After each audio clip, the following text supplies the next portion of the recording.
Good morning, Marcel Collignon from Sequoia Asset Management here for an economic update and information for investors in the IEA Series 1 roll-on investment that's coming up to maturity in October 2015. Today's 29th of September 2015. Before we get underway, just some of the fine print. Marcel Collignon from Sequoia Asset Management. The information in this presentation is general advice only, and you should not act on any recommendations without first consulting an investment advisor and in regards to your own situations and personal benefit. The examples are hypothetical only and or historical, so it's not an indication of likely future performance. Wanted to provide a bit of an economic update. It's and particularly with investors in this Income and Equity Accelerated Series 1, which commenced in October 2012, or for the investors from the previous offer as well, which commenced in October 2009. It's actually been disappointing, a little bit, quite frustrating actually, in investment. Being myself involved personally, it's the Aussie market has delivered its fair share of frustrations over the last 6 or 7 years, particularly relative to global markets and other happenings in the world. To get you up to speed with where we are in just a short couple of slides, I want to give you a bit of an update on the situation. The storm clouds, I thought, were fairly relevant in recent times. The last few months have been extremely volatile. There's a lot of happenings around the world and both locally. Kicking off with Australia, can you believe it? New Prime Minister again, the 5th in 5 years. I've actually given up trying to remember who's on the front bench these days because there's been so many names.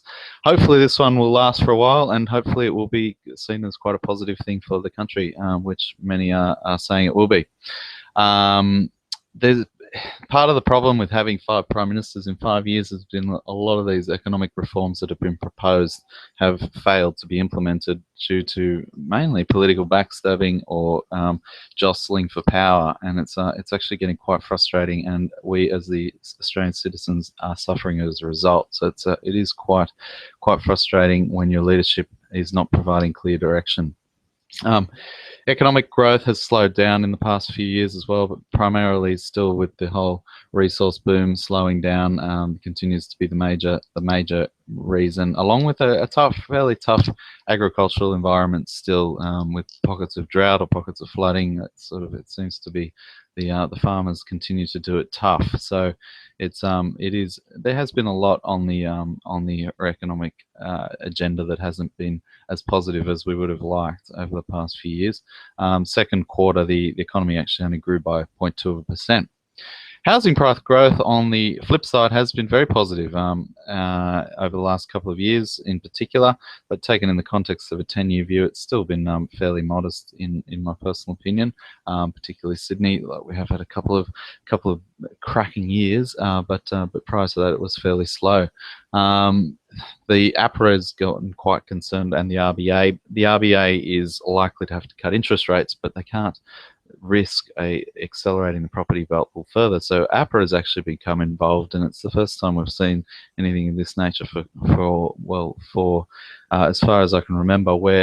And essentially what that involves is, for those that are buying property at the moment, you're probably well versed in what's going on, but APRA has basically curbed the ability of lenders to grow their loan books to 10%. So they want, if a lender has a $100 billion loan book, after 12 months they are not allowed to have exceeded a loan book growth to more than $110 billion in that particular case. So what that means is a lot of people are being knocked back for loans.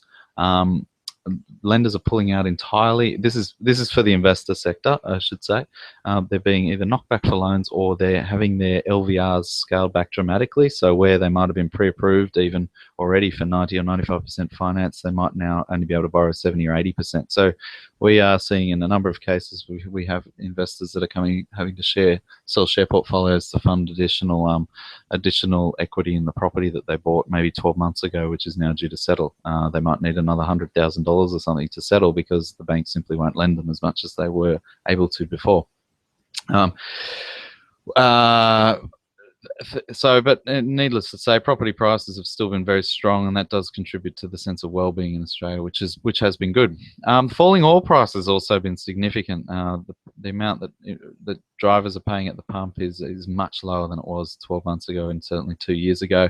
And in particular, diesel drivers now paying less at the bowser than the unleaded equivalent. So it's that has a significant effect on the economy, both at business level and at private consumption. And likely possible further interest rate cuts. ANZ came out last week and said that the RBA is likely to cut twice more, down to 1.5%, to stimulate the economy. Working with APRA in that regard, APRA will do all it can to stop that interest rate increase flowing through to property, unless it's owner occupied. They really want to cut down the investor speculation in the property market, yet they still need to stimulate the economy. So they've got a very tough job ahead of them at the moment, stimulating economy versus creating an asset bubble.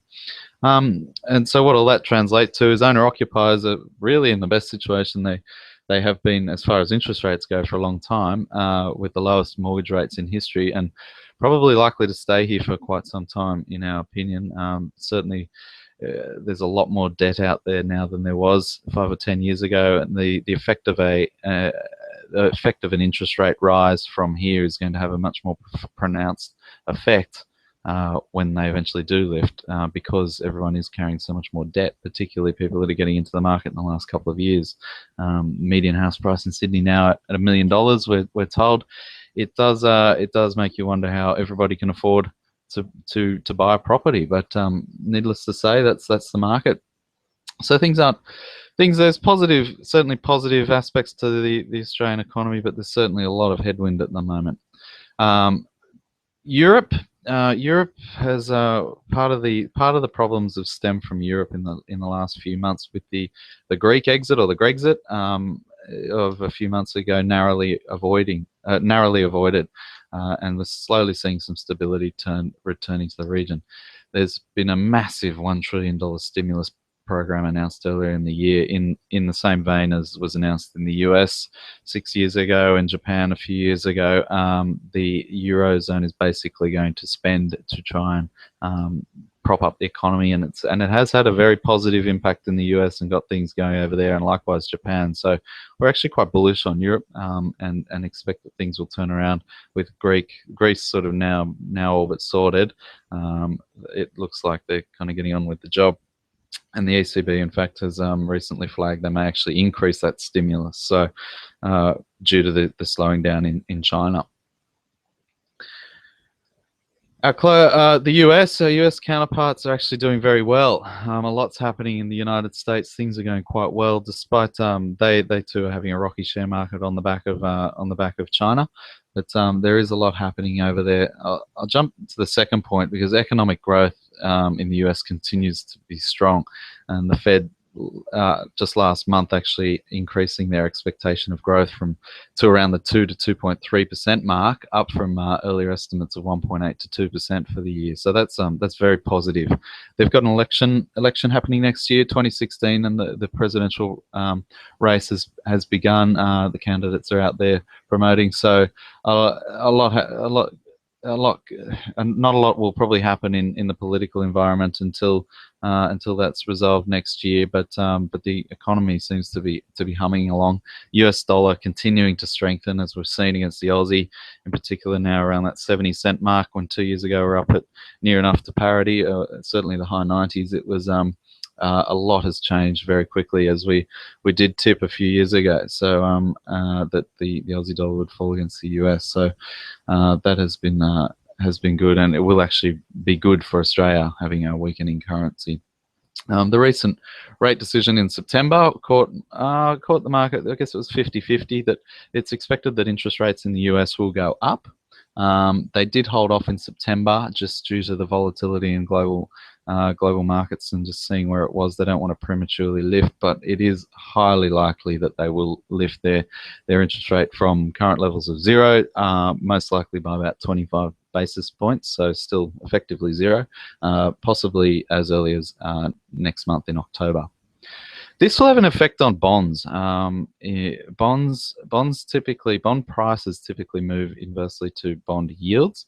Bond yields at the moment are the lowest we've seen in history, and bond prices are also the highest that we've seen. Once interest rates start to climb, which is partly factored in, bond prices are expected to fall. And this could start to see a shift of capital across to equities. It's kind of uncharted territory, but it could actually have quite a positive effect on the markets. China. China, our closest trading partner, has been the news of the month for the last couple of months. Growth is still strong, but it is slowing. It's around now 7% per annum, which, when you put it in the context relative to Australia, is still very strong. They've had extreme movements in their share markets in the last few months, and it's causing ripples globally. The Chinese have actually implemented large. They have implemented interest rate cuts, and they've also reduced the amount of capital that banks need to hold in an attempt to just bump up growth and get things re-accelerating. So there's a lot of gloom there. It's not all doom and gloom, though. There is light at the end of the tunnel. We see, and we certainly see these times as massive opportunities. I mean, everybody is very nervous, so these are the times when the opportunities present themselves for long-term investors. As I mentioned in the earlier slide, increasing rates in the US, it's a sign the economy is actually improving when they lift interest rates. So hopefully that will maintain, and it's also potentially a tipping point for bonds, where all this vast amount of money that's been held in US dollar denominated bonds may end up shifting over to, or some of it may end up shifting to equities, particularly depending on what happens with government stability and so on. Global interest rates, they are likely to stay lower for quite some time, certainly longer than I guess we anticipated as well, just because of the state of the global economy and where we stand, and also the amount of debt out there. The incremental effects of interest rate rises are going to be more pronounced in the future. There's a real chance that the markets have found a floor around these levels. It's not to say they have, or it's not to say it's the bottom of the markets, but it certainly looks like we're well priced, and things. There is potentially this low point we've seen after touching nearly 6,000. In particular, I'm referring to Australia, touching 6,000 points in May. We're now down at around 5,000 or even lower today. There's a real chance we're finding the bottom here after bouncing around at these levels for a month or so. Further stimulus from governments globally are expected to continue, both locally in Australia. Stimulus is likely, as we've seen in China and the Eurozone as well. That's likely to continue, and that's likely to drive economies forward. Market opportunities. I just wanted to hone in on the ASX at the moment, because it is off quite a way. We're well into correction territory. Off about 1,000 points since earlier in the year, around May this year, around 16% or so down. The ASX is actually looking quite good value. We had a very good reporting season. Most companies still extremely profitable and delivering good returns to shareholders on a profitability front. So things looking quite good there. PE estimates around 14 times at the moment, after so below the long-term average. And big dividend yields on offer from very large, well-known companies. Some of the stocks, just because the share prices have come off so far, are offering extremely high yields. The big four banks are all around 8 or 9% gross dividends. Woolies and Wesfarmers, big names, we're talking again 8% gross. Even BHP is up around the 10% mark, possibly even a bit more with when fully franked dividends. The dividend yields are huge from some of these companies. There is speculation, well, maybe they will cut, but there's also they're making, the profits are certainly there to maintain it for the moment, but even if they did cut, the yields would still be extremely high. So just on that alone, it's a very attractive place to be at the moment for just simply the dividends if you're a long-term investor. Fast fact, this is actually a very good article. I found it on Friday in the Financial Review. And it was about long-term investing, and just reminds everyone that despite the doom and gloom, for investors in CBA that took part in the IPO back in 1991, so it's about 25 years ago, they paid $5.40 a share in the first tranche. For those investors like my parents remind me that they bought them in the first tranche. The dividends this year, including franking credits, were $6 that have been paid. So $6 including the franking credits. Essentially, that is more than shareholders paid at the start. So every year, every year at the moment, you're receiving, if you bought in that first tranche, you're actually receiving more in dividends than you paid initially for the shares. So I thought that was a very interesting article to read. It the annualized return that the author calculated works out around 17.5% per annum on those shares, even though the shares have fallen from 90 odd dollars back to 72. So the returns are still staggering. CSL, Commonwealth Serum Laboratories, is the other example, listed in 1994 for $2.30 a share. The dividends last year, in the last 12 months, were $1.64 a share. So the original shareholders are nearly getting back 70% of what they originally invested every year at the moment.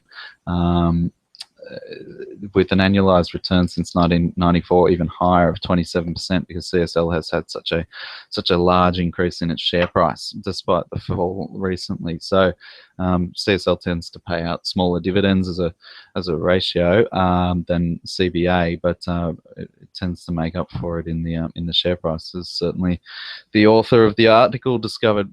And so I sort of took that and went, I gave it a bit more of a thought, because it was interesting to read about those two and just say, in long term, how does that stack up against property since 1991? You're getting back such a significant return. How does it look? So I took a very quick look at CBA.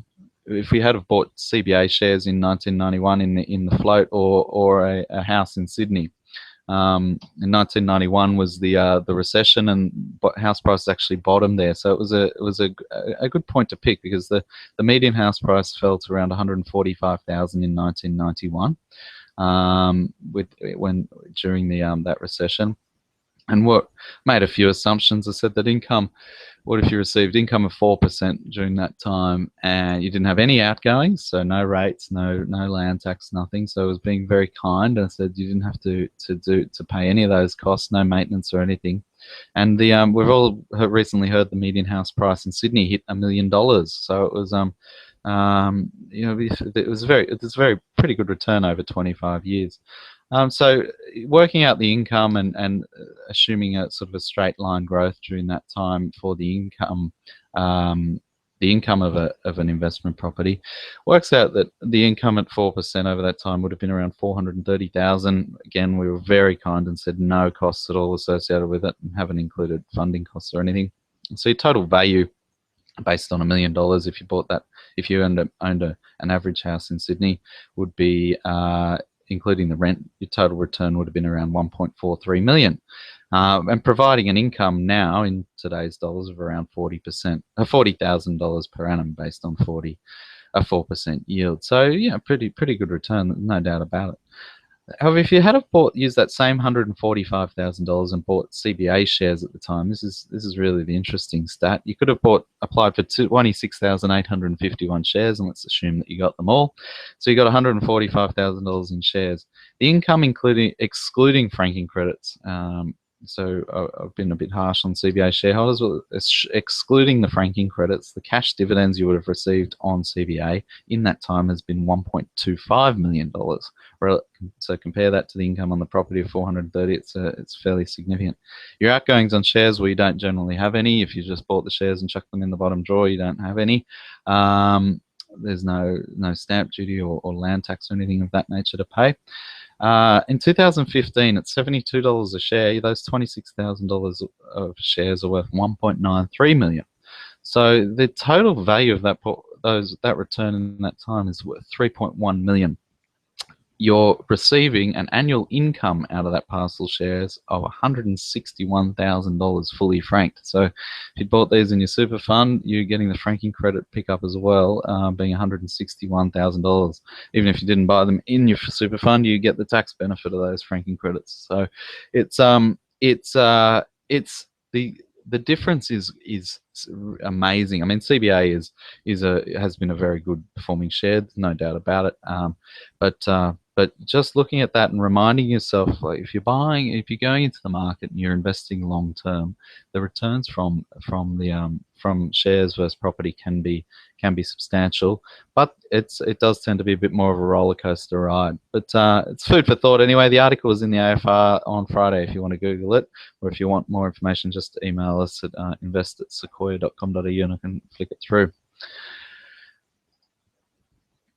Now, how does that's all well and good, but how does that sort of apply to you, and in particular in the last 6 years that we've been involved with this first Income and Equity Accelerator Series 1 that's linked to the ASX? Look, unfortunately, it's been frustrating, and let's just go back and have a look at the timeline in the Aussie market and what it's done at that point. It seems like Groundhog Day a little bit. To me, it does. I come into work every day and the market sort of has been at 5,000 points, plus or minus 1,000 points really for the last 6 years, or 7 years even. So it's been very frustrating. You can see there back in 08, we were even at 5,000 points. So it has been a long and frustrating ride.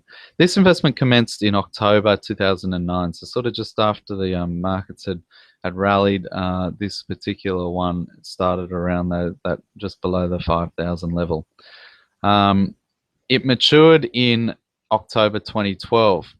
Again, the markets hadn't done a lot, so finished around the same level that we started. So we presented an opportunity where it was actually down a bit. We were able to buy in at around, I think, 15% lower than where we started previously, which was the benefit of the protection and the limited recourse loan. So we started the investment in October 2012, and the markets did have a good rally during that time, and they were looking very good. It was looking like going to be a really good return towards the end of this investment earlier in the year. In this particular, the roll down investment did pay 2 coupons along the way, paid one in 2013 and one in 2014. But right now it's maturing in a few weeks' time, and markets back below 5,000 points. And because we've paid out performance coupon, it's unlikely to pay a return. In fact, I'd say there's almost 0% chance it'll pay a final amount at the end, just because of where the markets are and what the investment needs to do to gain in the next couple of weeks. How did it look? Well, look, this investment actually wasn't so bad. The roll down commenced in October 2012. As a reminder, if you invested $100,000, we lent you 100% on a limited recourse basis. So the worst case scenario is your interest was at risk. Your returns were calculated on a $100,000 exposure. Your outlay at the start was 14.85% interest, or $14,850. In 2013, we paid a coupon at 10.8%. That worked out at $10,800 net. And performance coupon in October 2014, the market wasn't up hugely in that year, but we still managed a 3.5% coupon net. So the total return was $14,300 during the term. As I said, we're not expecting a final amount payable, but we did recover the interest on this, or virtually all of it. There's a small $500 shortfall in this investment, so it wasn't too bad when you look at it in that regard, but still not the return we were hoping for, which would have been nice. If it was up 30%, we would have doubled our money. So which it was looking like earlier in the year. Anyway, so it has been trying. It's been frustrating. I've been invested personally, as have our staff. So it has been frustrating. As you know, we have performance fees on there. There aren't any performance fees when there isn't a return at the end. So it's frustrating all around when the investment doesn't work, and we're the first to agree with that. However, the markets do look very good value at the moment, and I know we've said this before, but they do look very good value at the moment, and so do global markets. These are the opportunities that you can take advantage of, and it is hard to invest at these times when things do look doom and gloomy, but as we all know, hindsight's a wonderful thing, and hindsight doesn't usually allow you to get back into the market when it was at the lows. Now, you've basically got some choices. You can either simply walk away. The investment will pay out the loan as it does. It's limited recourse, so you just walk away. You basically broke even over the term, so nothing to write home about. You can look at other opportunities. As I said, there's direct shares, there's property, there's bonds, there's all sorts of things you can look at to consider. But the of interest may be considering rolling over, maintaining a loan or a geared investment exposure to either the ASX. So we've got a choice of two products. We've got an ASX exposure, or a new recent sort of development is a best of investment that actually gives you exposure to the best performing market out of three markets, being the Aussie market, the US market, or the Eurozone. So the Aussie market's the ASX 200, the Eurozone is stocks 50, the 50 biggest European stocks, and or the S&P 500, which is the 500 US shares, so the largest index there. New design features. We've got some new design features now. You can actually pay the interest annually, prepay it each year, so that you can elect every year to walk away. So you don't stump up the 3 years in full at the start and see how it goes. You actually pay the interest each year. And in Series 15, there's a minimum coupon as well. So we pay a minimum coupon of 2.5% over the first 2 years where you continue on the investment. So both investments offer those features. In particular, of particular appeal to people is the ability to walk away annually. So as I mentioned, we've got the ASX 200, a best of exposure to choose from. There's 100% limited recourse lending again. Annual interest rate 6.35%, even though it's payable annually in advance.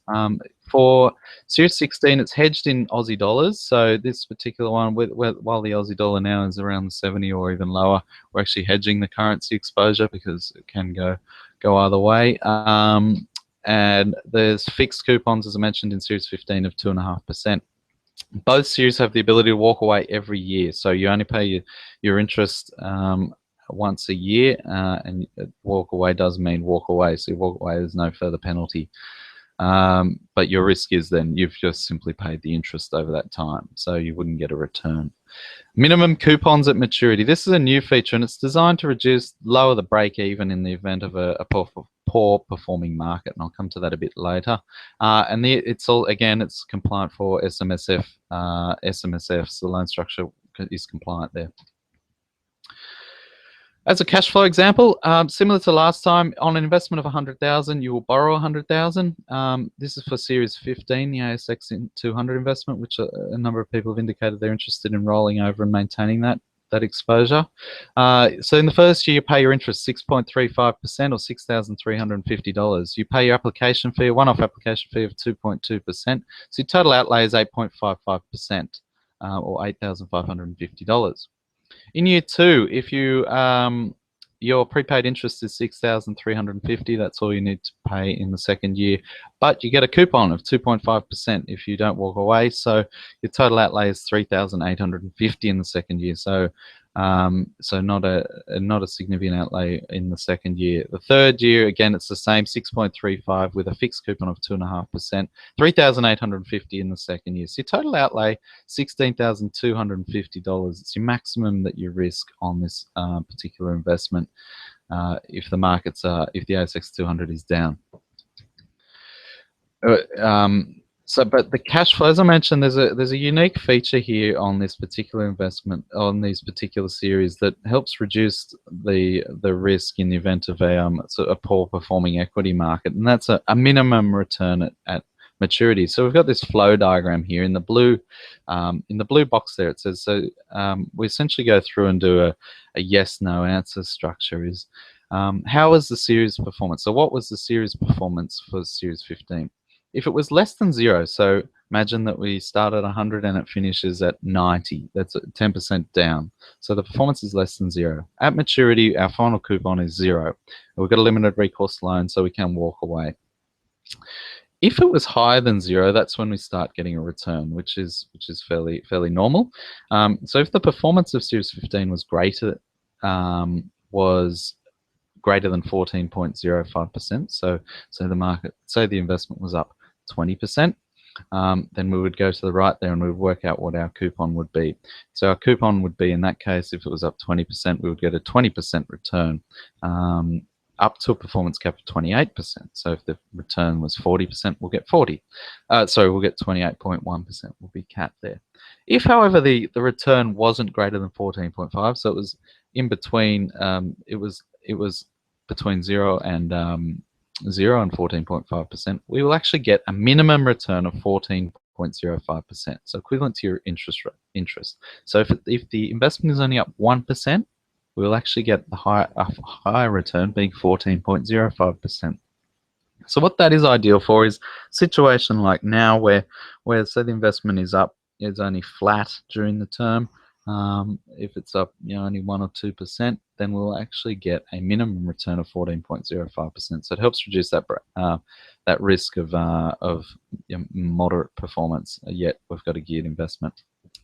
And as I said there, if it's greater than 14.05%, then you actually get the higher return up to a cap of 28.1%.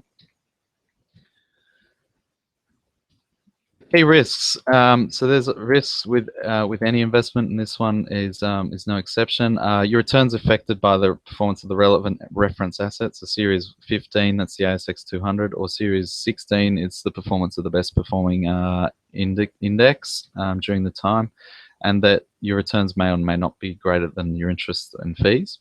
There'll be no final coupon if the series performance isn't greater than the hurdle. In the hurdle case of Series 15, that hurdle is 0%, so we need a performance of 0% or more to get a return. In the case of Series 16, it's 10%. And do contact us for more information, and the PDS, and we'll run through that in more detail with you. You can walk away annually. However, if you do that, you won't receive a refund of any interest or fees, and your gains or losses may be magnified with the use of a loan. You've got counterparty credit risk. We hedge with major investment banks. However, there is a counterparty risk there to consider. And the units in Series 15 and 16 have varying levels of exposure to the reference asset. So as per the other offers, there's a volatility mechanism in there to manage the exposure daily and hopefully reduce that risk of volatility a bit further for you. This one closes on the 15th of October, so there's a few weeks there before you need to decide. We'll be in contact with you, but do consider where you see yourself in the next few years. As mentioned, we think the market looks very good value at the moment, but at the end of the day, you just need to decide what you want to do and what strategy you want to play moving forward. But maybe perhaps one of these investments might be a good opportunity to consider rolling over and maintaining an exposure to the markets. Thanks for tuning in. Please contact us for any more information.